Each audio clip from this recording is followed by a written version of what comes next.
ई पाठशाला में आपका स्वागत है। मैं ओम प्रकाश सिंह, भारतीय भाषा केंद्र, जवाहरलाल नेहरू विश्वविद्यालय, नई दिल्ली से। बाणभट्ट की आत्मकथा पर हम लोग बात करेंगे और बाणभट्ट की आत्मकथा में प्रेम का क्या स्वरूप है, इसकी चर्चा करेंगे। हम जानते हैं कि बाणभट्ट की आत्मकथा आचार्य हजारी प्रसाद द्वारा लिखित प्रसिद्ध उपन्यास है। यह उपन्यास 1946 ईस्वी में प्रकाशित हुआ था। अपने प्रकाशन वर्ष के समय से ही इस उपन्यास ने पाठकों, बुद्धिजीवियों और समीक्षकों का ध्यान अपनी ओर खींचा। बाणभट्ट की आत्मकथा में प्रेम किस रूप में व्यक्त हुआ है, इसकी चर्चा अनेक समीक्षकों ने की है, अनेक तरह से की है और अभी भी अनेक पक्ष ऐसे बाकी हैं जिन पर चर्चा नहीं हुई है। बाणभट्ट की आत्मकथा में एक तो हमें प्रेम का त्रिकोण दिखाई देता है, बाणभट्ट, निपुणिका और भट्टिनी के माध्यम से व्यक्त हुआ है। दूसरी तरफ प्रेम का एक रूप वह भी दिखाई देता है जो कौलाचार्य, अघोर भैरव और महामाया के वक्तव्यों से स्पष्ट हुआ है। इस उपन्यास में प्रेम की स्थिति द्वंद्वपूर्ण है। बाणभट्ट ने अपना परिचय देते हुए शुरू में ही ये कह दिया है कि दुनिया की तमाम चीजों से उसका कोई मतलब नहीं है और दुनिया का कोई ऐसा काम नहीं है जो उसने न किया हो। कथावाचन से लेकर नाटक मंडली बनाने तक उसी की नाटक मंडली में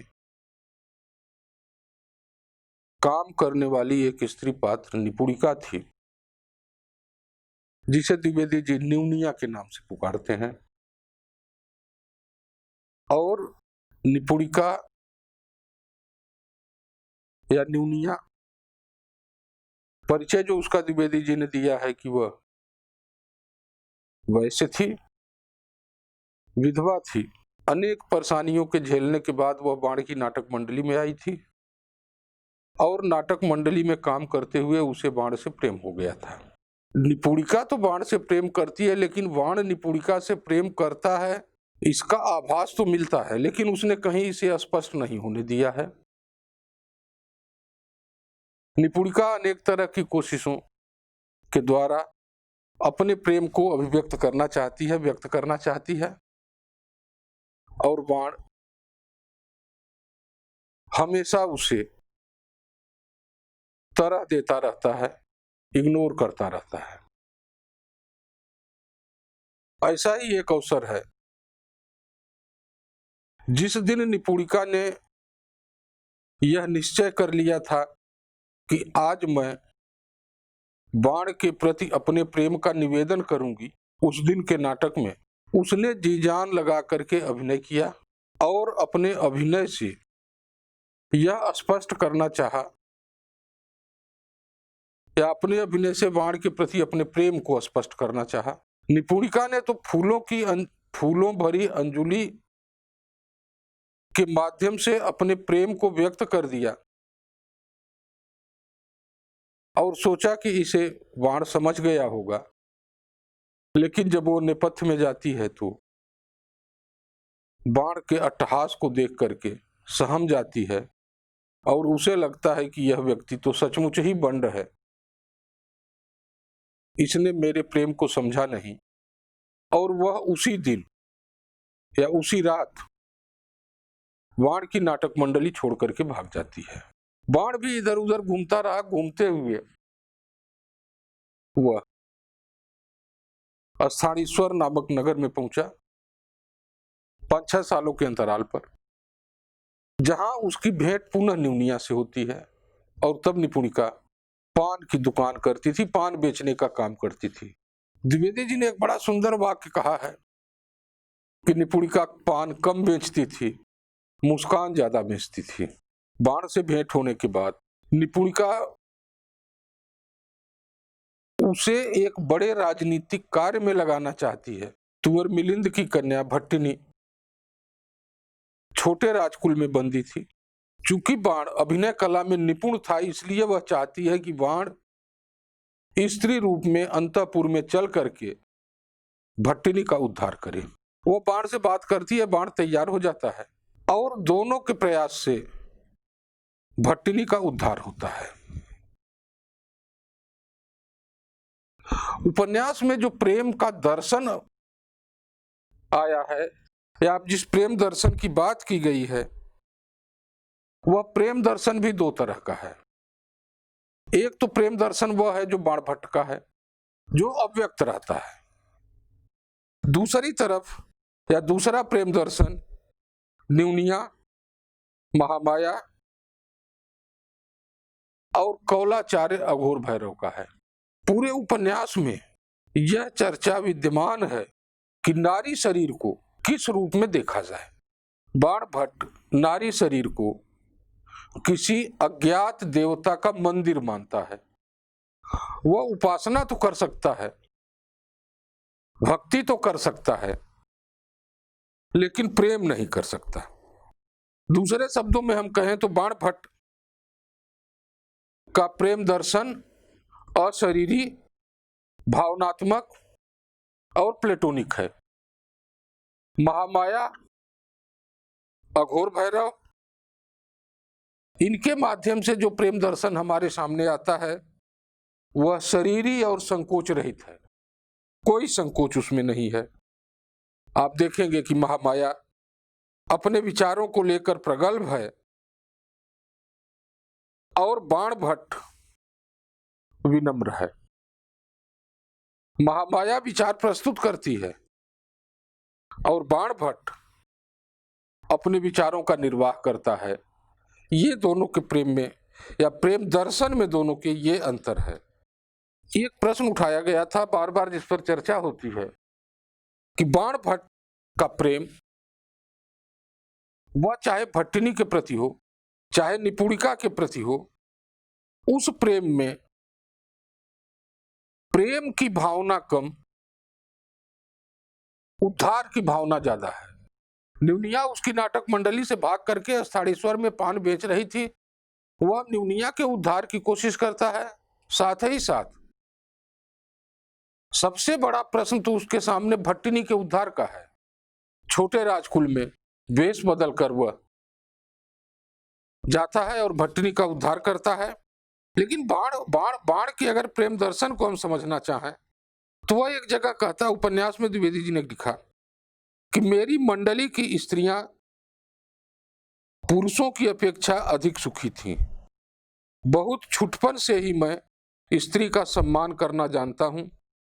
साधारणतः जिन स्त्रियों को चंचल कुलभ्रष्टा माना जाता है उनमें एक दैवी शक्ति भी होती है। यह बात लोग भूल जाते हैं, मैं नहीं भूलता।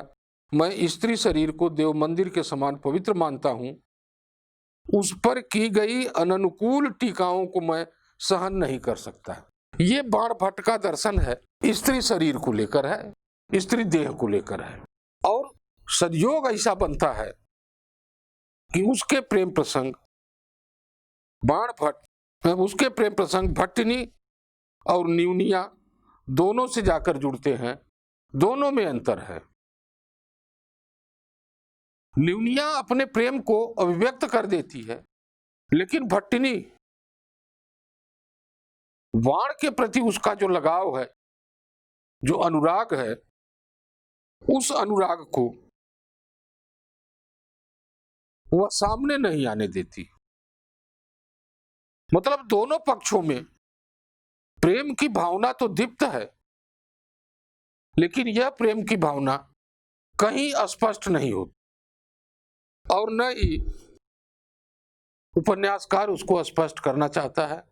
दूसरे शब्दों में हम कहें तो पूरे उपन्यास में प्रेम बहुत ही संयमित तरीके से आया है। बाण तमाम वर्जनाओं की चिंता नहीं करता। उसके जो सिद्धांत हैं, उसका जो दर्शन है, उस दर्शन के अनुसार वह भट्टिनी और निपुणिका दोनों से प्रेम का अनुभव तो करता है, प्रेम का लगाव महसूस करता है, लेकिन अभिव्यक्ति नहीं कर पाता। कहता भी है, पान की दुकान पर बैठी हुई न्यूनिया का आंसू पोंछने के लिए वह अपना हाथ बढ़ाता है। न्यूनिया उसे मना करती है और कहती कि ये देखते नहीं हो कि मैं बाजार में बैठी हूं और हम लोग बाजार में हैं, लोग देख करके क्या कहेंगे। बाणभट्ट दृढ़ता पूर्वक उत्तर देता है कि हम बिल्कुल परवाह नहीं करते कि कहां बैठे हैं, हमें जो करना है हम वही करेंगे। जाहिर है कि उस प्रेम में या वहां जो कर रहा है उसमें उसे, जिसे आज हम सामाजिक मर्यादा के नाम से जानते हैं, उन सामाजिक मर्यादाओं की उस तरह की परवाह नहीं है। निपुणिका के दुख को, निपुणिका के दर्द को वह सहन नहीं कर पाता। उसका पोंछना, आंसू पोंछना वह आवश्यक समझता है और आंसू पोंछने के लिए उसके हाथ बढ़ जाते हैं। इसमें उसे कोई संकोच नहीं होता। एक और दृष्टि से देखना चाहिए कि बाणभट्ट का जो संयम है, वह संयम उसे प्रेम से दूर ले जाने वाला नहीं है और न तो क्षणिक आकर्षण है। यह एक ऐसा दर्शन है जो उसे प्रेम में नजदीक आने का अवसर देता है और क्षणिक आकर्षण से दूर रहने का भी अवसर देता है। यह जरूर है कि बाण संयमित रहना चाहता है, संयम का निर्वाह भी करना चाहता है, लेकिन कुछ ऐसे स्थल भी हैं जहां पर वह संयमित नहीं रह पाता। जिस दिन निपुणिका उसकी नाटक मंडली से भागी, बाण कई दिनों तक उसको खोजता रहा और खोजता ही नहीं रहा। निपुणिका के न मिलने पर उसने नाटक मंडली तोड़ दी, फिर उसने कभी कोई नाटक नहीं खेला, किसी नाटक का आयोजन नहीं किया। एक तरह से अगर देखा जाए तो यह निपुणिका के प्रति उसका प्रेम था। और इस प्रेम को, अगर यह प्रेम था तो निपुणिका क्यों भागी? पहले बात की गई है कि यह प्रेम इतना संयमित था जो अभिव्यक्त नहीं होता, लेकिन निपुणिका के भागने का कारण क्या था, इस पर भी विचार करना चाहिए। बाण का प्रेम संयमित था, यहां तक तो निपुणिका को कोई परेशानी नहीं, लेकिन अपने प्रेम निवेदन के बाद निपुणिका जब नेपथ्य में जाती है और जब यह सोच रही थी कि बाण उसके प्रेम के इजहार को समझ गया होगा, उस समय बाण एक जोरदार असावधान हंसी हंसता है। यह जो जोरदार असावधान हंसी है, यह निपुणिका के अंतर तक बैठ जाती है। और एक बड़ा अच्छा कमेंट द्विवेदी जी ने उससे करवाया है कि निर्दय, तुमने बहुत बार बताया था कि नारी देह को देव मंदिर के समान पवित्र मानते हो, पर एक बार भी तुमने समझा होता कि यह मंदिर हाड़ मांस का है, ईंट चूने का नहीं।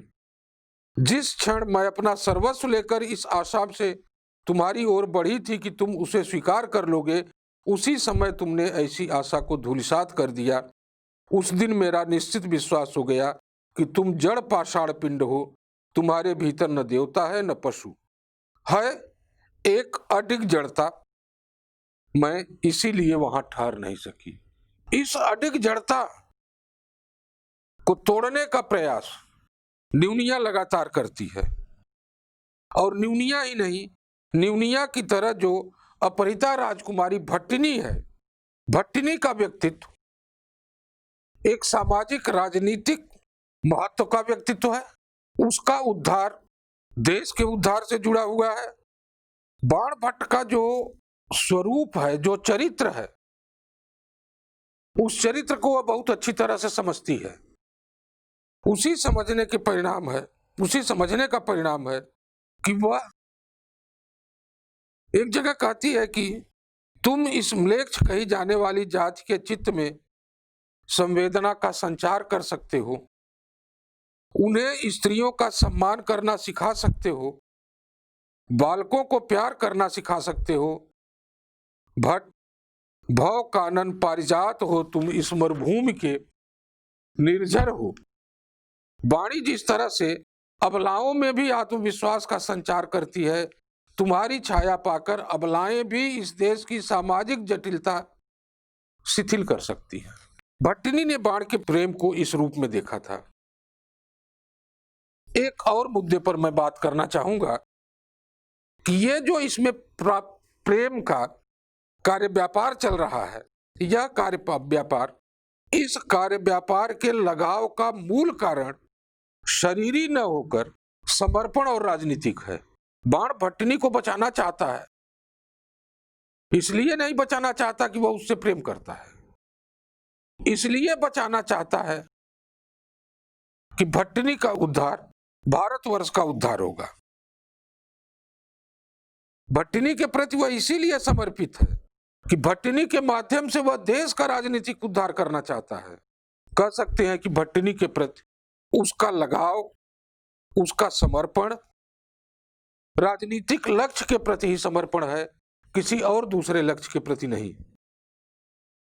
कहता भी है, कृष्णवर्धन का यह कथन है कि दोनों के संबंध पर कृष्णवर्धन उपन्यास का एक पात्र जो कह रहा है कि तुम्हें देवपुत्री नंदिनी की सेवा इसलिए नहीं करनी है कि देवपुत्री नंदिनी तुम्हारी दृष्टि में पूज्य और सेव्य है, बल्कि इसलिए कि उसकी सेवा द्वारा तुम लोक का आत्यंतिक कल्याण करने जा रहे हो।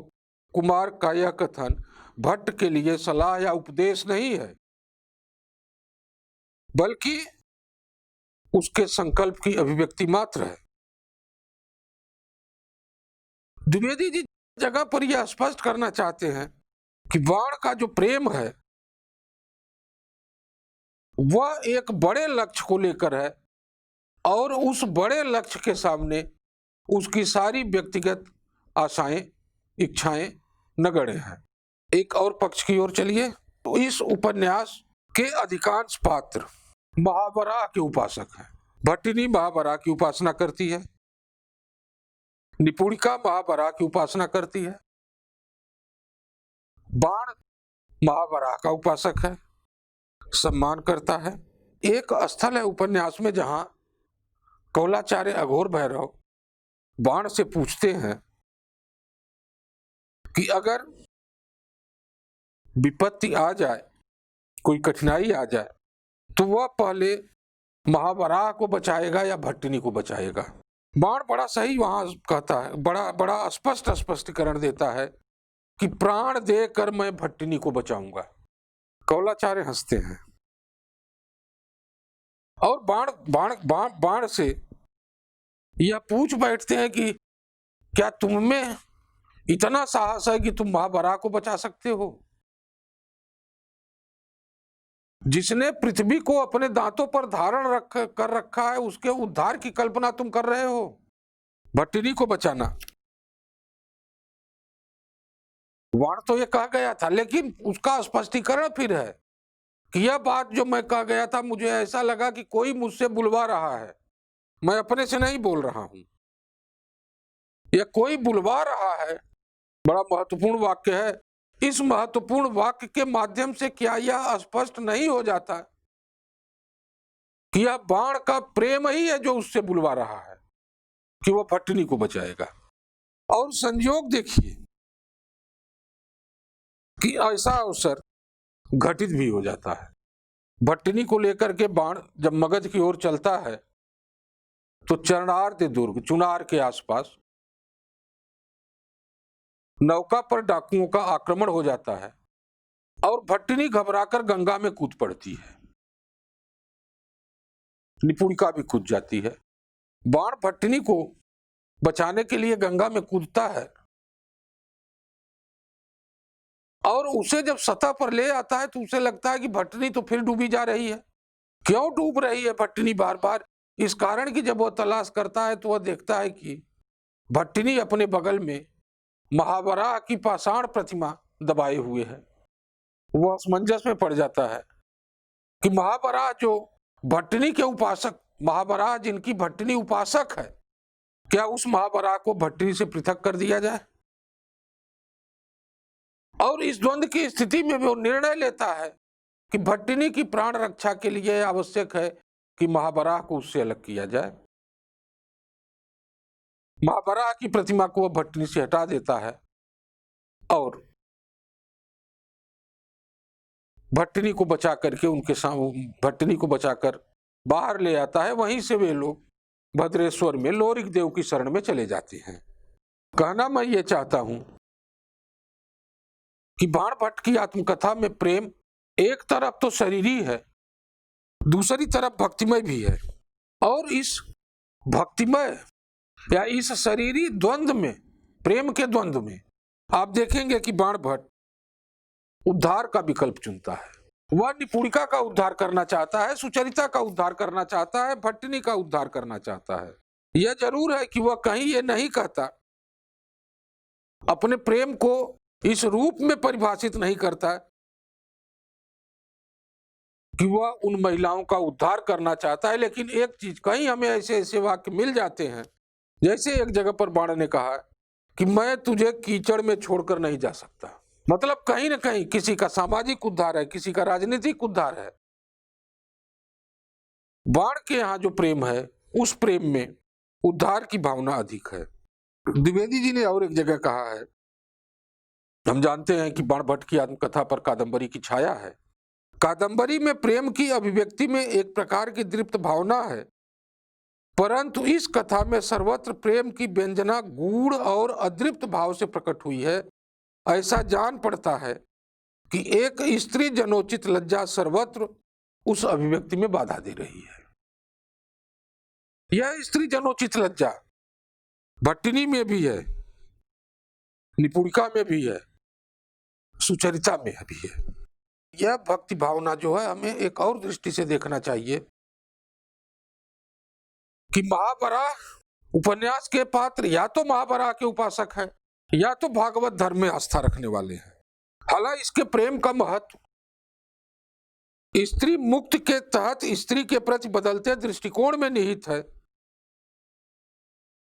लेकिन उसी के साथ जुड़ी हुई है भागवत की प्रेमा भक्ति की परंपरा। यह भी गौर करने वाली बात है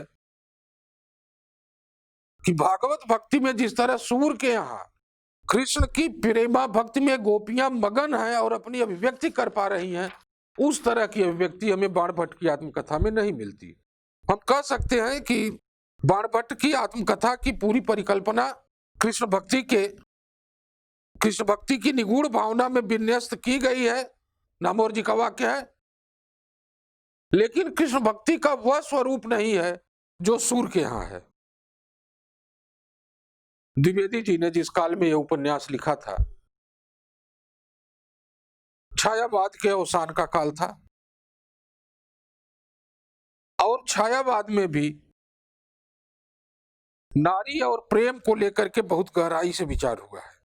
यह जो उनके यहाँ संकोच रहित, द्विवेदी जी के यहाँ जो संकोच रहित प्रेम है, यह छायावाद में तो नहीं पाया जाता, सूरदास के यहाँ भी नहीं पाया जाता। वहां गोपियां चंचल हैं, चतुर हैं, सब कुछ कह देने वाली हैं, लेकिन द्विवेदी जी के यहाँ एक स्त्री जनोचित लज्जा का निर्वाह सर्वत्र है।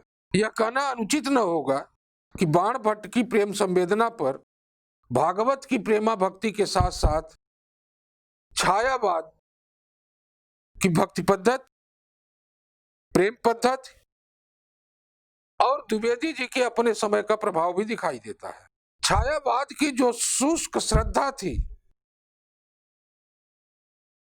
उसे द्विवेदी जी ने प्रेमा भक्ति के सहारे भक्ति बना दिया है। हालांकि जो बाण का प्रेम है, जिस तरह से वह प्रेम करता है, उपन्यास में जिस तरह से प्रेम प्रकट हुआ है, उसे लेकर के कुछ आलोचकों में बाणभट्ट की आत्मकथा में प्रेम के स्वरूप को लेकर के कुछ आलोचकों ने उसकी कड़ी आलोचना की है। ऐसे आलोचकों में भी जयमोहन सिंह एक है। उनका कहना है बाण के संदर्भ में कि वह स्वयं प्रेम करने में अक्षम है।